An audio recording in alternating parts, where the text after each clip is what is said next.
Shalom and Dumela family. Shalom. Welcome back to Stepping Stones to Home. How are you guys doing? Well, I hope we're good. I'm good. You're good? I'm good. All right. So let's get into it, family. Today, we just want to talk to you guys about the experiences we had, over the past 4 years living in Tanzania and here in Botswana. Yes. So you all know that we were in Tanzania for 3 years. Right. And we've been in Botswana for a year and just about 3 months now. Yeah. So we have had some very different experiences in both places. So I know that there recently have been quite a few people who have been reaching out to us about relocating again, and Tanzania has been on several of your radars. Yes. And I know Botswana has been on some people's radar as well. So we just wanted to give you our personal experiences that we, went through, dealt with. Not gonna be like our other videos. I hope I don't rant, but sometimes when you just think about stuff, it just, makes certain things come out. But we're gonna give you all our experience. We're gonna give you our experience, raw and uncut, of being in Tanzania versus being in Botswana, and just how we like them. How we compare them, rather, what we liked, what we didn't like, for both.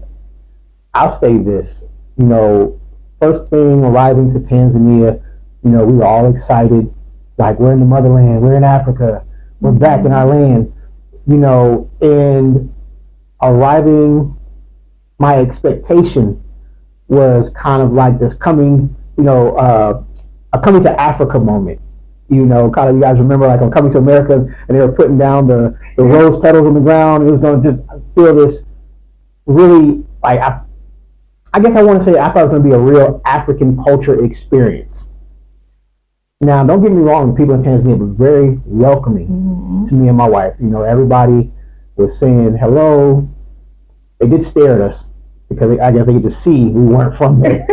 So they're very, warm and open people in Tanzania. Yes. They really are. And I say, when you really get down to outside of where all the diaspora live and everything, and you really start to get to know your community, they're really, really warm people that you will meet in Tanzania. We met in Tanzania. One thing that I would say, it was different because it's strangers, yet in Tanzania you have them, they would just invite you in their house to eat. And so, in America, we'll just go into no stranger's house and eat no food and stuff like that. So it was a little different, but it was, nice to see that they were that nice. And it wasn't like anything sinister or anything that was going on. It was just, they were genuine. Like, they were inviting their neighbors or whatever in the house, like, come eat, welcome, let us get to know each other. And also, because I'm a picky person, and so I don't eat everything, and I don't really eat from anybody like that. But it's like, it is disrespectful if you don't eat the food. Yeah. And so a lot of times I just like, can I just have something to drink? Because I just prefer to drink a bottle of water or something like that. Yeah. But sometimes I ain't have no choice but to eat some stuff. So and for me, look, my wife would tell you I'm a jokester. I like to mess with people. So we would be out, and back when I ate chicken, I would always go to the little places and get my cuckoo and chips, chicken and fries.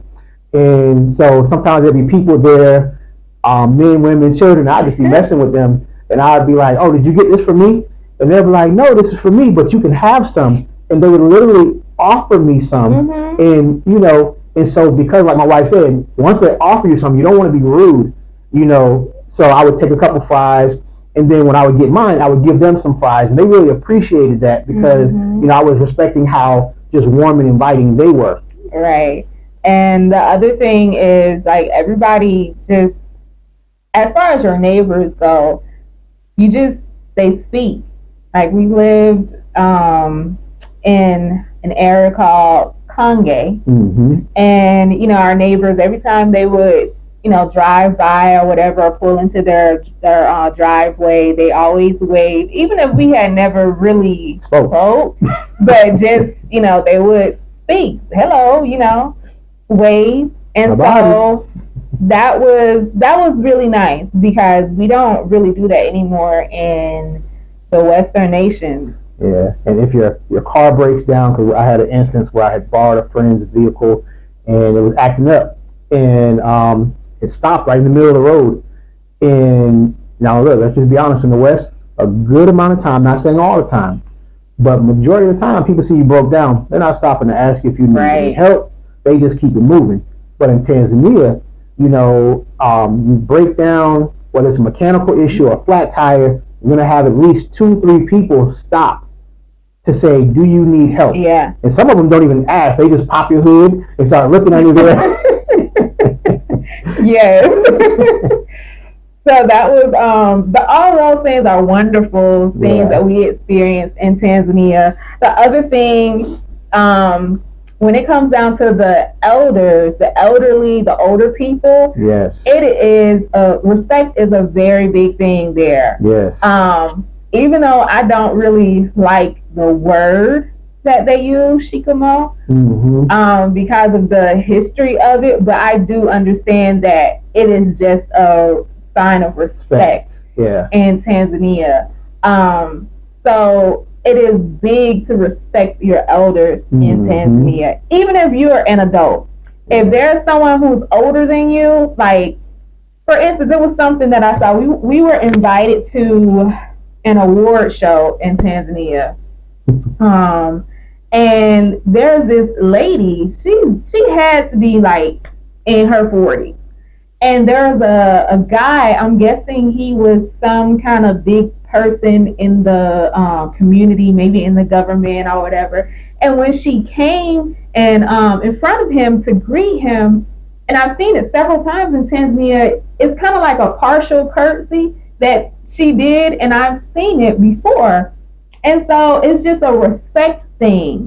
It's very big in Tanzania to show respect to older people. Right. Also, with young people, you see when they see an older person, after they give them the proper greeting, they talk in a very low tone.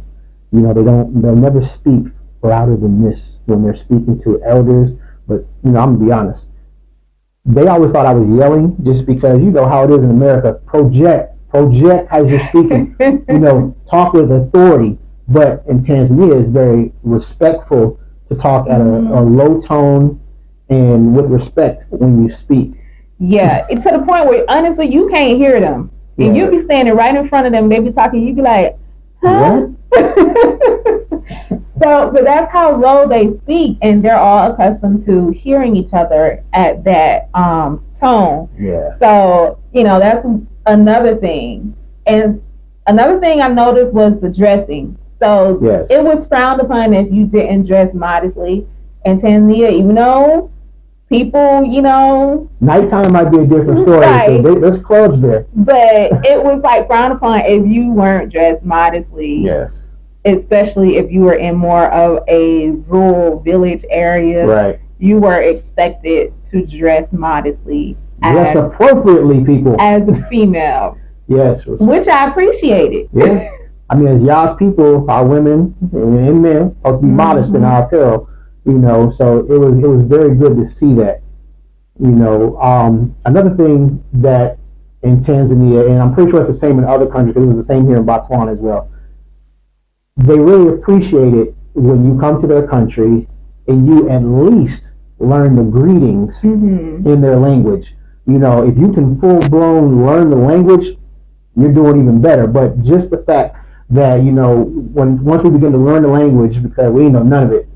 Once we begin to learn the language and beginning to speak to the people in the language, it sounded broken because look, we still, we didn't understand the pronunciation of some of the words when we first got there. So we were just trying our best, to speak it. And so some people would laugh at us, but they would appreciate it. I remember so many times I got patted on the back saying, "Thank you for trying." but you say it like this. Yeah, he picked it up easier than I did. Like I realize now being in Botswana how much I actually picked up because I still try and use the words that I learned in Swahili. She speaks more Swahili here in Botswana than she did in Tanzania. It's probably because I haven't learned Setswana yet. Yeah. Yeah, I haven't learned it yet. I want to. I think, I'll pick that up probably easier than Swahili. But I do try and practice it. But I don't know, I just couldn't get them words really. When I was there, I would try. I know a lot of words, but to put it in a sentence, don't ask me to put a sentence together. But, I knew some words. Yeah. So it was a challenge. It was a challenge being in a country where even though they say the business language is English, it was hard because honestly it's not. Like even in the government, right? A lot of them don't really speak English like that. And then the funny part was the Most High, as you guys know, we were in Dar es Salaam at first. The Most High said, "Nah, I want you to go to the village." So then we moved to Tonga. For even less English speaker. Yeah, it was so funny. We were thankful for our Dada because, oh man, we were trying to talk to people, and it's funny because in the village, you have the local Swahili, and then you have the proper Swahili. Yeah. So in Dar, it was a lot of the proper Swahili, but once we got to Kange up in Tonga, it was a little different because it was kind of like when you're in the hood and there's some things you say when you're talking in hood lingo that people in business wouldn't understand, but there it was like, oh. But so she was helping us out, and we really enjoyed that. Yeah, but it was difficult. So for anybody going to Tanzania, just know that you need to learn there is going to be a language barrier. Even though they say they speak English, you're gonna have to learn some of the language there to be able to get by. Right. So the one other thing it was different for me was the religion. Even though when you Google it, it says that Christianity is the dominant religion there. On the coast, where most people go, it is not. No. It's 5 times a day. You're hearing. Yeah, you have the Muslims there. The Muslims there, and yes, like you said, 5 times a day, you have these mosques. You'll have maybe 3 to 5 in your neighborhood within like a half a mile of each other, half a mile from you, and they're all doing their prayers how many times a day? 5 times a day, and it sounds like they competing with each other. So you have this mosque, they start, then the other one start, and then this one turn, they speak up louder, and they start.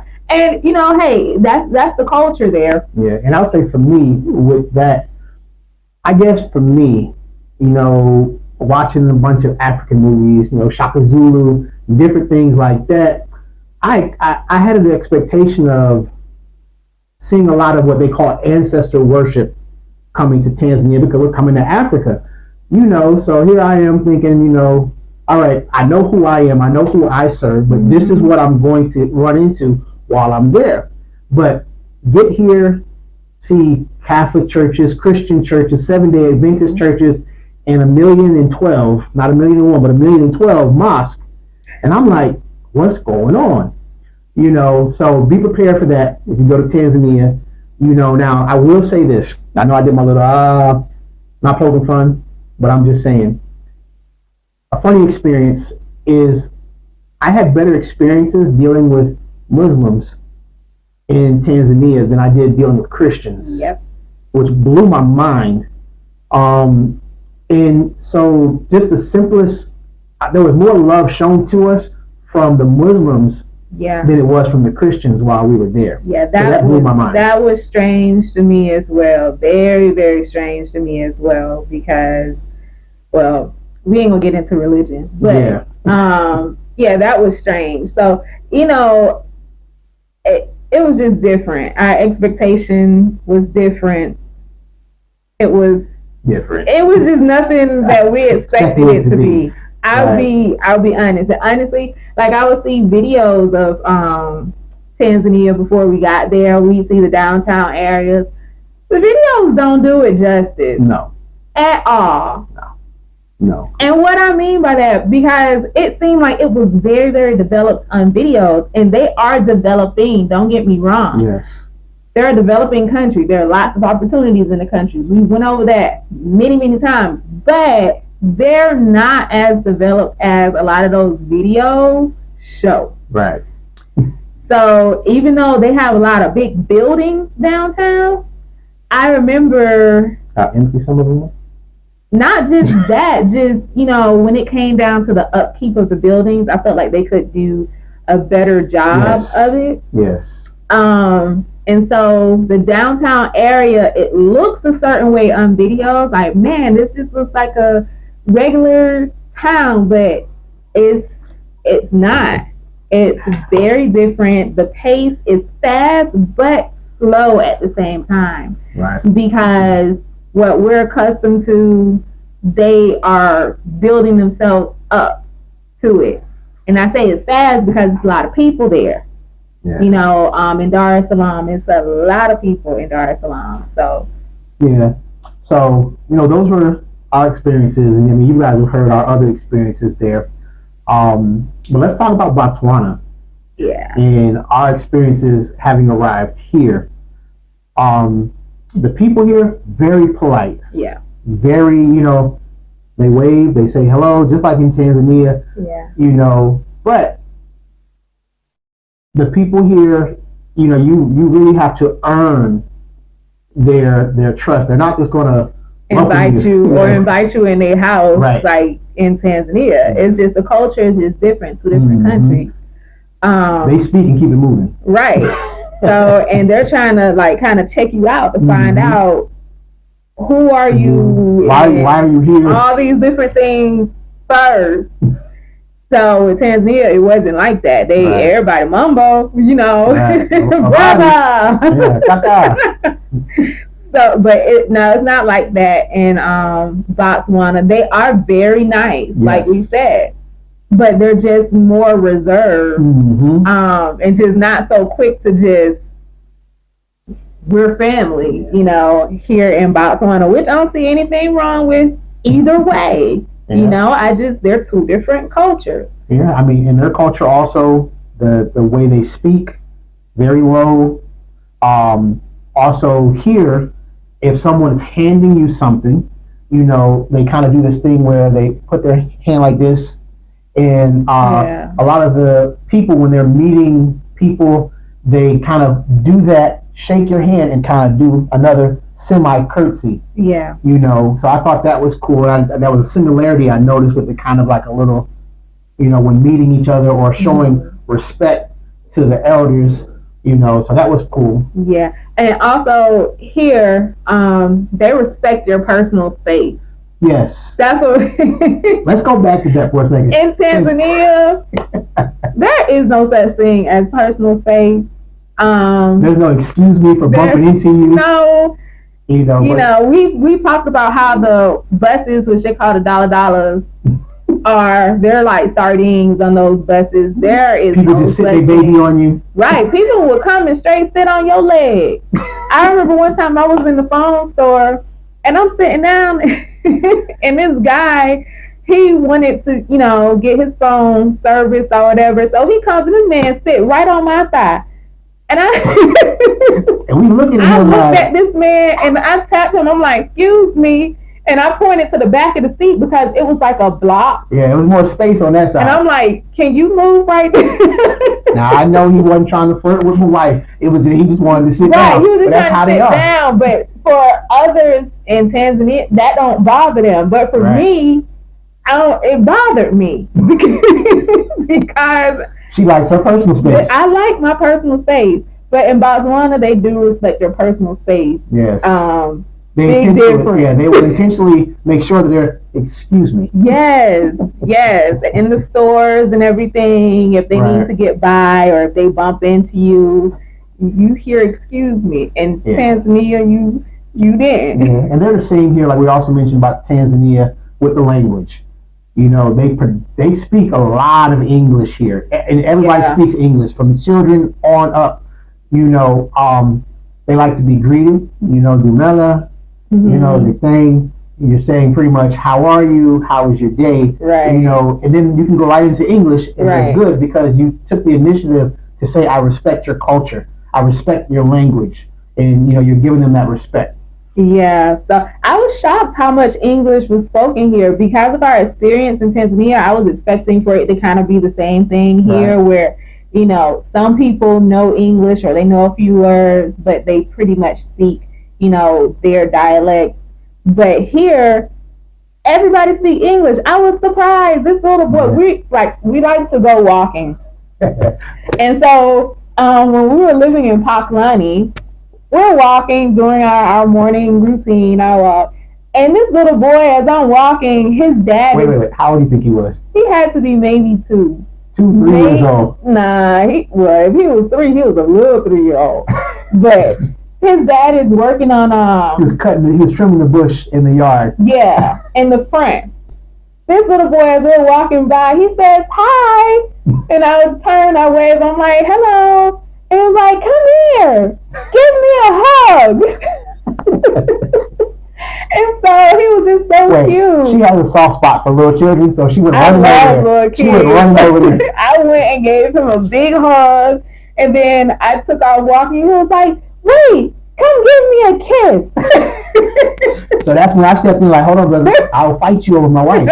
You know, look, I'll fight a 2-year-old. He was just so cute. And then he was like, "Can I come to your house?" And I'm like, wow, I was just blown away because he had to be like 2 years old and his English was good. Was so well especially spoken. At a young age. You know, and one of the reasons for that, here in Botswana, education is a priority. Like, it's one of the things that the government is big on, is making sure that their people are educated. Yes. You know, their goal in the future is to become a first world nation. Or what they consider first world. Right. You know, so for them, you know, their big push for education is one of their driving forces behind that happening here in the country. Yeah, so that was a pleasant surprise here because it makes it a lot easier to transition. It makes it easier just to exist because any questions you have, any issues you have, it doesn't matter if you're in a government facility, if you're in a grocery store, if you're in the village, they speak English. So if you get lost here in Botswana, you have an easier way of explaining where you stay to get back there. Unlike if you got lost in Tanzania, they're looking at you like, Mimi? That means what?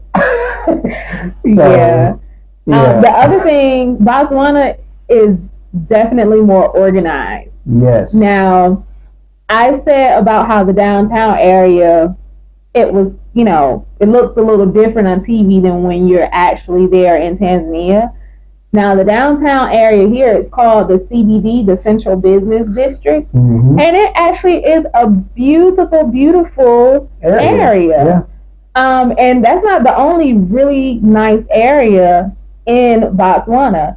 So, again, I was quite surprised because I was expecting more of what we saw in Tanzania. And I'm not trying to knock Tanzania at all. Tanzania. You know, they're on their way there. They're on their way, but it's just a bit more developed in Botswana than it is in Tanzania. Right. So I was surprised at that. It was, you know, the buildings were really nice. They were organized. Yeah. Nicely. And what I mean by that, city planning. Yes. did their job here in Botswana when it came down to the CBD district. City planning needs to do more work as far as the organizational structure of laying out cities in Tanzania. Right. So it's a big difference with that. And they're going to get there. Yeah, they will. All of the nations here, you know, on the continent, they're going to get there. Yeah. None of them look the way they did 20 years ago. Right. So can you imagine another 20? Right. The other thing is when it comes down to your visas, getting permits and different things like that, is definitely a big difference as well. It's more straightforward here in Botswana. And what we mean by that is, you know, there was so much going on in Tanzania. You go to certain offices just trying to get information, and at times the people didn't know what the answer was. Here, from what we've seen here in Botswana, different offices that we've been to, they know what we're talking about, and it could have just been a language barrier. Honestly, it could have been. But here in Botswana, you have a problem, they tell you go to this office. You go to that office, and they get it taken care of. They have systems set up here to handle this, and this. Yes. Yeah. So it may still take longer than what we, expect the time frame for things to be done. Yeah. What we're accustomed to, I'll say that, coming from the West. But one thing I can say about Botswana is if they say they're going to do it, they actually do it. It gets done. That was not so in Tanzania. You could have 1,000,001 people from the bottom all the way to the top that says that they're going to get something done for you, and it wouldn't get done. But here in Botswana, it may take, maybe a month, 2 months, but it actually does get done. Right. And so I was so thankful for that here. Thank you, Botswana. Because, when it comes down to permits, work permits, residency, starting businesses, opening bank accounts, it can be a hassle, but we met a lot of people here who are able to really walk us through the process where we can actually get our things done. Right. And so that was one of the pluses here in Botswana. Something else that shocked me about here in Botswana was you'll just be riding down the road and someone will just be standing there and they'll go, or they're asking for a ride. Look, y'all know coming from the West, they hitchhiking. They hitchhiking. Y'all know coming from the West, we don't do that. We don't play games like that because of, what happens. But here, it is a common practice. You got little children, you got middle schoolers, high schoolers, grown people, the elderly, and people would just pull over, pick them up, and give them a ride. I thought that was cool because having that sense of respect for your fellow countrymen, it's just like, what? This is my brother, this is my sister. That could have been my nephew or my niece or my daughter or my son. I'm going to pick them up and give them a ride, and nothing happens to them. They get to where they're going safely. Yeah, it's a very safe country. Yes. Just like Tanzania is a very safe country as well. So we haven't experienced anything too bad. Like in Tanzania, our house did it wasn't broken into, but because we dealt with a lot of power outages in Tanzania, and sometimes at night you had to open your window. And they have the screens that you just slide open. They don't lock in place or anything like that. And so all the windows have bars on them in Tanzania. So we felt safe. So we felt there's bars on the window. So, somebody was able to use a stick. Yeah, while we were sleeping. While we were sleeping, and stole 2 of our phones and stole our neighbor's laptop. Yeah.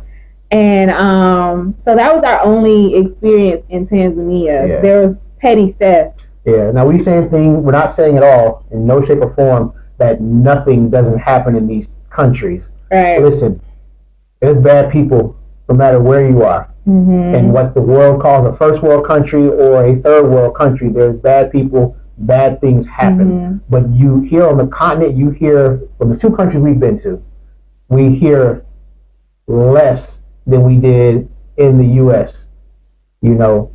So. Yeah. So. Yeah, it's petty theft even here. Yeah. So thank the Most High, we haven't experienced anything like that here, but there is petty theft here, just as everywhere. Right. But I do like that Botswana is definitely more organized, more structured when it comes down to several things like the education they're doing so much more than the U.S. ever did for their people as far as education for their young people here. They make sure that they can go to school for free when they graduate. All the way up through university. Right. If they make good marks, they can go to university for free. And if you don't make good marks, you can still go to trade school for free. And if you're like excelling, you're like top class and you want to go to university overseas somewhere, they'll pay for you to do so. And give you money to take care of yourself while you're there. Right. And when you graduate, they give you land in your village, plot of land in the city you can get.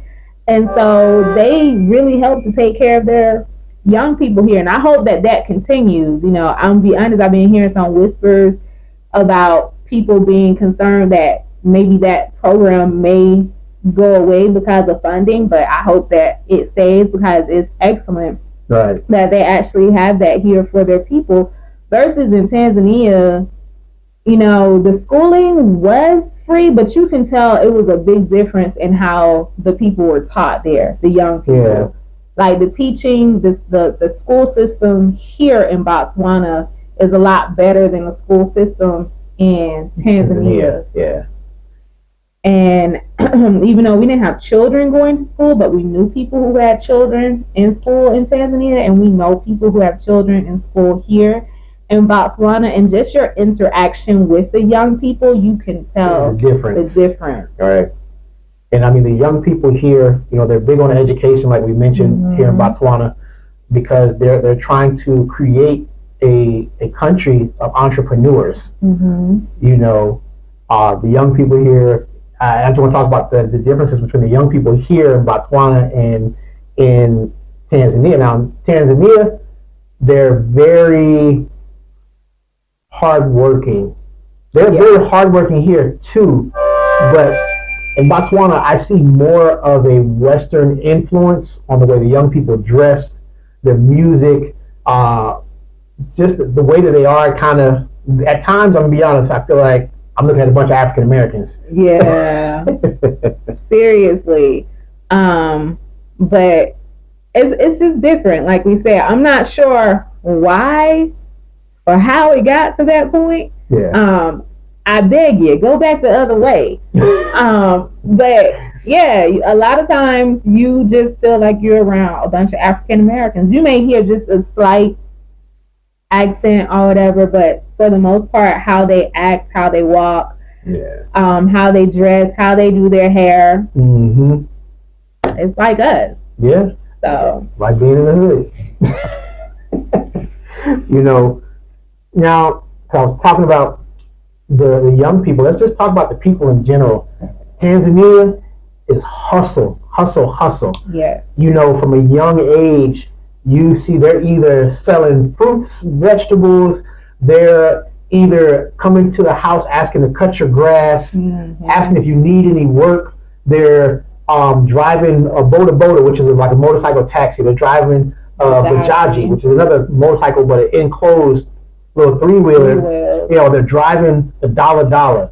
It is hustle and grind. Selling stuff on the street. So when you go into 24/7. Yeah, when you go into Dar es Salaam, downtown especially, but you can find it pretty much everywhere. Yeah. In Tanzania, you have people on the street selling things. If you need a charger for your phone, if you need headphones, fire extinguisher for your car. Right. If you need windshield wiper blades, people are on the road. You got kids coming to you trying to wash your windows while you're at the traffic light. Right. They don't even ask. They just do it. Yeah, that's their hustle. They just start cleaning your windows. They come to the window like, can you please pay me now? And they just hoping that because, they did it, that you'll be courteous enough to just give them something for doing it.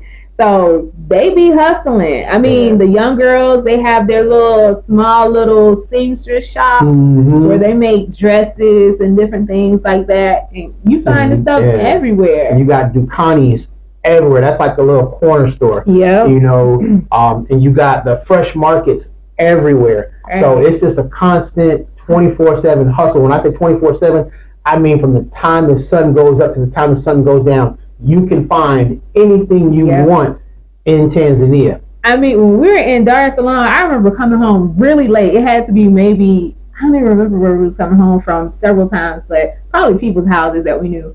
And it's like 1 o'clock in the morning, 2 o'clock 2 o'clock. And when you go down certain roads, I forget that road we lived on, but you still have people out selling food. Yeah. So they still got their lights and everything on. They're in the chair sleep like this, just waiting for somebody to come and to ask them for something. That late at night is just, like you say, it's a 24/7 hustle in Tanzania. It doesn't stop. Yeah. I say Dar es Salaam is definitely the city that never sleeps. Right. So yeah. Now Botswana, don't get me wrong, they hustle here, but their hustle is different. Mm-hmm. You have the ladies out there who cook, but they're only out there from maybe like 11 a.m. till about 2. They make all their money right in between that time for the people who are at regular jobs. And so there's no boda here. They do have what's called a kombi, but that's just like the dollar bus.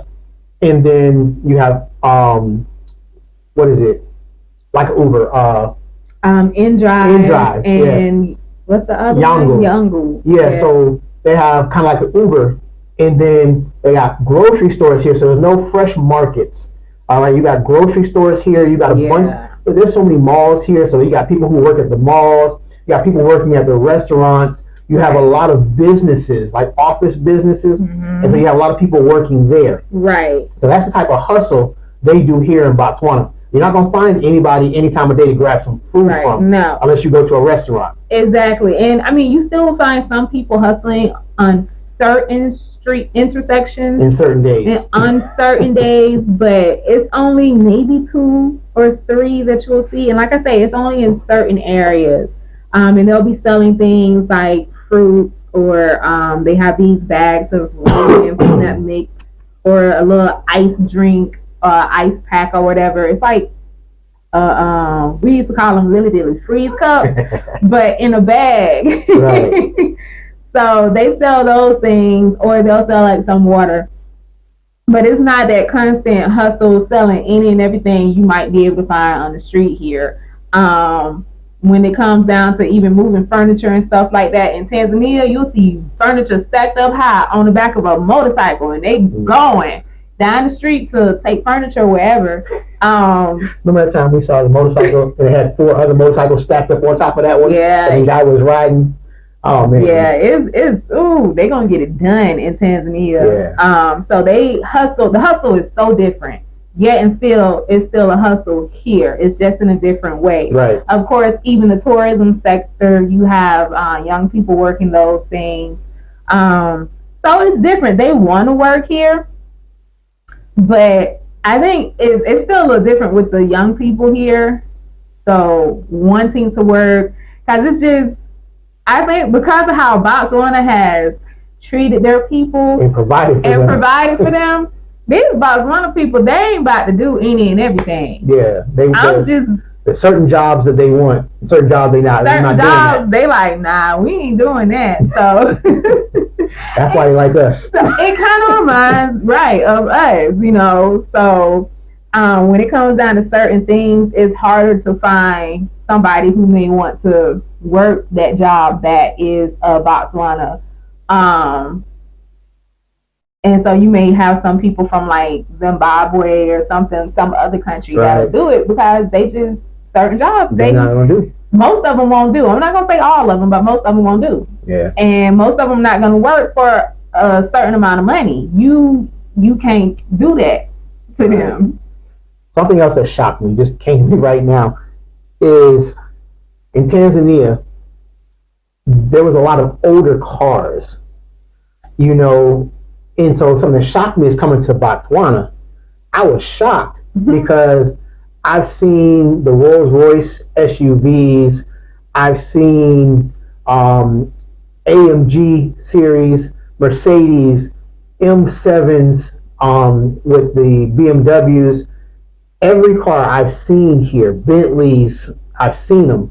McLarens, I've seen them. So that kind of shocked me, because look, I wasn't expecting to see that. I mean, they got other cars, Mazda Demios, Toyota Corollas, stuff like that, but just the quality of cars that I've seen here, I was shocked. I'm a car guy. So I was just shocked to see that. So that was one of the things that shocked me, you know. But Isha, let me ask you, what was between the two countries? And I know we haven't been here in Botswana as long as we were in Tanzania, but are there any memorable moments that like really touched your heart? In Tanzania? In Tanzania. Yeah. The most memorable one, I said this on another video. My neighbor. Oh, I know what you're talking about. Mama Fatma. She was like one of the sweetest people that you would like ever meet. Yeah. So sweet. And I remember, so y'all know we don't celebrate Christmas and all them days and stuff. So it was Christmas. We outside because we always would go outside, put our chairs there at night because we like to stargaze and look at the stars and look at what we call walkers, which some people call them chariots, whatever, because you see them orbs moving through the sky, not airplanes. And so we sit and watch. And I remember it was Christmas night, and I guess they thought we was lonely. Because we was just sitting there, and they invited us over for their Christmas dinner. We was like, oh, no thank you, we appreciate it, but we already ate. Yeah. But the most memorable thing for her was, like, I couldn't even communicate with her well. And I would speak or whatever. And so she was pregnant. And I remember one day, our daughter came to me and she was like, Mama Fatma, want to ask you a question. And so I'm like, okay. So I go and she was like, she asked, can she name her baby after you? And I'm like, shocked. I don't even know what to say at this point because name your child after me. I'm like, why? I didn't tell her why, but I'm thinking in my head because, but it was an honor for somebody to see me and to think that much of me to say, you know what, I want to name my daughter after you. And I was like, yes, you can name your daughter after me. And so that was very memorable that I have a little girl named after me in Tanzania because of just how I interacted with my neighbor. Yeah. For me, with Tanzania, as you guys know our heart. We just want to help, however we can. And when we put on the Kange Fest, community day there in Kange, I would tell you, there was over 500 kids there, and made me tear up a little bit, just keeping it real. Those children had never seen a bounce house day in their life. And it was to the point where when the mayor was there and he was speaking and he was talking to us and how he was saying that no one's ever done that in Tanzania, for a community like that. And so that really touched me, and to see the looks on those kids' faces, the parents' faces, because their children were getting exposed to something they thought they would never be exposed to. So, just all praises to the Most High for the opportunity to be used by him in that way. Now here in Botswana, we haven't really done anything as of yet because we're still trying to figure out how we can be of assistance.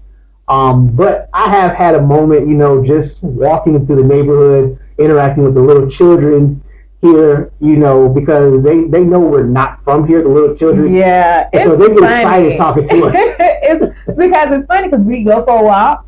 And I remember when we first moved here, because in the village, and like when you live in a village and you African American, everybody know that you here. Yeah. So it was the same thing when we were in Tanzania. It's like the black signal went up. Everybody knows that you're here. So we're going for a walk, and you see some of the children come and they're talking. All of a sudden, they look up and a big old smile, just like, oh, that's them. Because that's them.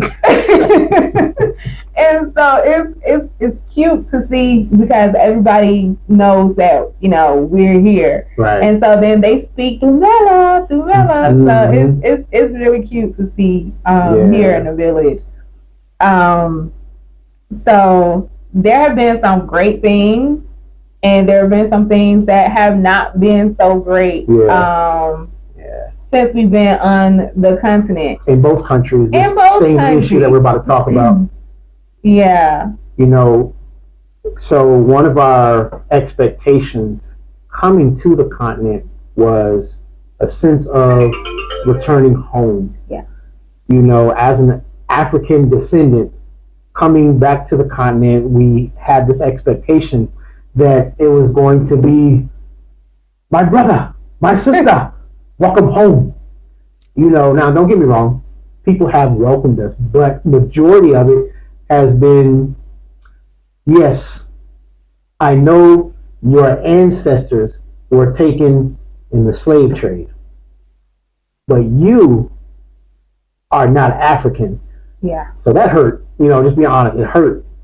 Because no matter where we go, we're seen as African, but when we come here to the continent, Africa, we're not seen as African. Now there are ones that do say, yes, you are my brother, you are my sister, welcome home. Mm-hmm. We know that you come from here, you were just raised over there. Yeah. But we have, like I said, majority of it is you're not like us. Right. So it's not that they're mean to you or anything like that. It's just not at all. You desire that acceptance. Mm-hmm. This is our homeland, and we are not accepted anywhere we go, and so we come back to our homeland where our ancestors were taken from. Like it's time to go back home. Right. Because of everything that's been going on all around the world, most of us feel inside of us that it's time to go back home. And we know that it's the Most High that has placed that feeling inside of us. Right. And so, like my husband said, it does hurt when you come, and even though they say, yeah, we know this about your ancestors, but you're not accepted as an African person. You're not accepted as, this is your home. Right. That hurts because that's what we experience everywhere. And so it's like, it can make you feel like, well, where do I belong? Like, right. I know that things won't be this way forever, but it kind of makes you feel like, when will we ever have a place that we can call home? Right. I know that we had everybody know about the year of return, and a lot of our people went to Ghana, for the year of return. I know Sierra Leone at one time was doing the citizenship by DNA birthright. Yeah. Pretty much, if you could prove that your DNA traces to Sierra Leone, that you could get citizenship. But I know I had heard that they had put a pause in that program. I'm not sure if they started it back up or not. But then it was hurtful for me hearing the things that my brothers and sisters were experiencing in Ghana, in Gambia. Because even though you had this big hoorah about come back home, a lot of our people were taken advantage of. Mm-hmm. And a lot of things that were promised to them, land and different things like that was given to them was taken back from them. And things were not given to them that was promised to them. Some of them got their citizenship, some of them did not get their citizenship. And so it just began to make me feel like the whole year of return was a big gimmick just to boost the economy in Ghana. All right. And so, I've never been to Ghana, but I know so many people who have been to Ghana, who have lived in Ghana, who still live in Ghana. Right. And so that was hurtful to hear that. It was hurtful to hear about the atrocities that had taken place with some of our sisters and stuff like that. Now, this is not to say that they're worse than any place else, because Babylon is far worse than anything that anybody has experienced here on the continent, hands down. But it is still sad because this is our homeland, mm-hmm. right? We look at ourselves as African people, descendants of, the African people. There was a time where our minds were so screwed up that we wouldn't accept that identity because we were taught that it was something that was negative. negative. Like you're beneath somebody if you're African. Like sorry, I just want to say, like you have people right now in America that look like us that are claiming they're American. They're not African American, but they're just American. You know, they don't want to have anything to do with, their dark melanated skin. They're just like, I'm only an American. I'll never be just an American. Was I born there? Yes. But I am a descendant of the African people. Right.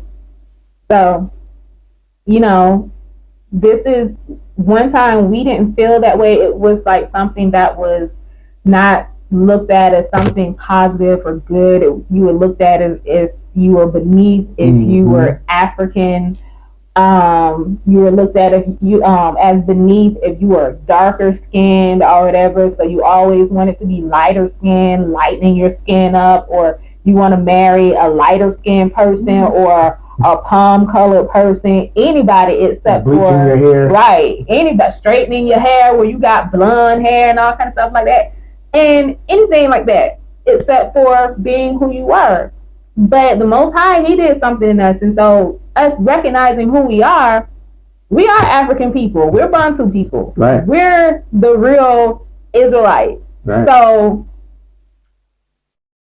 now, with that, we want to be accepted. We want to come back home. We want to connect. We want to learn. And that's not what we get. No. So it's bittersweet because you are back home, but you're still not looked at as one of them, right. An African person. Now, please take into consideration, it's not their fault. Because the colonized mindset that they were given, just like our forefathers who were first brought to the West, young children brought to the West, they were given godparents to teach them about this God that we already knew when our people were here on the continent.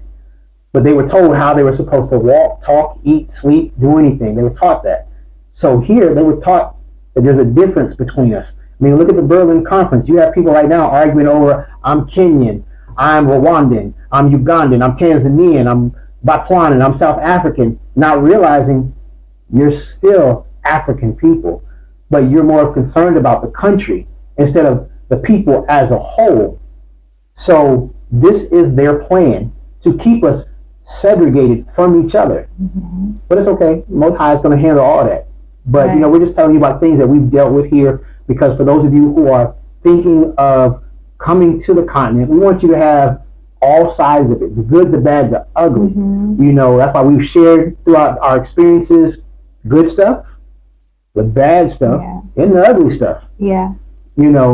Even to the point, there was this young lady we met here in Botswana, actually, and I remember us talking, me and my sis talking to her, and we're asking her about the Bantu people, and she said that basically the ones in the West, the ones in West Africa, the ones up in West Africa were not. Yeah, she was saying they weren't real Bantус. They weren't real Bantu people, but the ones here in Southern Africa, the Bantu people, they're real Bantu people, and we're like so confused, at this. I ain't gonna get into what the whole conversation was, but it's like we have to stop this foolishness. Yeah.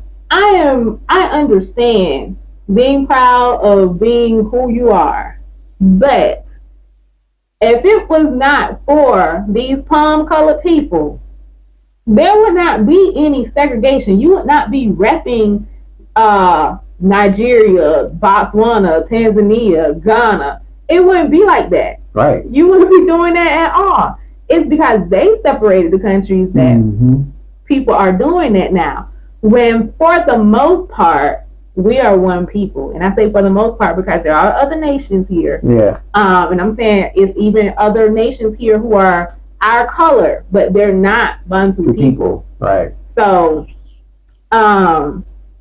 it's just, that was something that was sad to see. Yeah. That segregation, that this country is better than this country, and this country is better than this country, because it's foolishness. Yeah. It really is. Another thing I was looking forward to was coming in. When we think about Africa in the West, the U.S., we think about the beautiful colors, the beautiful attire, just something that says African. Yeah.